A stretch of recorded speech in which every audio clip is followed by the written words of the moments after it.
গাইছ এই মাংসটো মই কেনেকৈ ভাজিছোঁ বা কেনেকৈ এনেকৈ হ'ল আপোনালোকক মই অলপমান দেখাই দিছোঁ।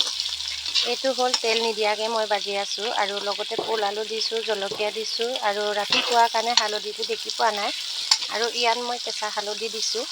বইল কৰি কিনি আপোনালোকে তেল নিদিয়াকৈ এনেকৈ ভাজি খাব পাৰিব। তেতিয়া আপোনালোকে তেল মাংসটো একদম ধুনীয়াকৈ খাব পাৰিব। এয়া চাওক মই হালধিটো ৰুকি কিনি দিছোঁ আৰু মাংসটো বইল কৰাৰ পিছত অকণমান বগামৰীয়া হৈ থাকে। আজি ৰাতি হোৱাৰ কাৰণে হালধিটো দেখি পোৱা নাই, কিন্তু এনেকৈ খালে বহুত টেষ্টি লাগে। আপোনালোকে খাই চাবচোন, ট্ৰাই কৰি, বহুত টেষ্টি লাগে। আৰু মই যেতিয়া গাহৰি মাংস আনো আগতে বহুত তেল এগাল দি মই বনাইছিলোঁ, কিন্তু আজিকালি মই তেল আনি কিনি তেল থাকিলেও নাথাকিলেও একো প্ৰব্লেম নাই।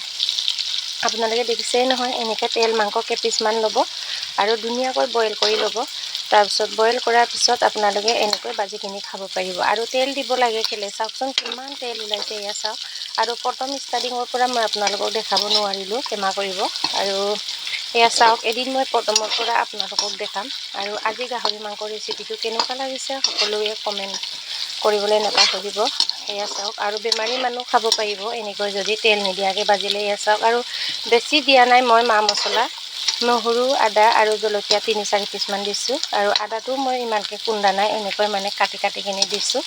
আৰু আদা মানে কিছুমানে খুন্দি কিনি খাব নোৱাৰে, তেতিয়া পেচাবটো জ্বলা পোৰা হয় বুলি কৈছে। আৰু আপোনালোকে যদি আদা খাব নোৱাৰে তেতিয়াহ'লে আপোনালোকে 2-3 পিচমান কাটি কিনি লগাব। আৰু কেনেকুৱা লাগিছে চাওকচোন। আৰু এতিয়া আজি গাহৰি মাংস ৰেচিপি হৈ গ'ল।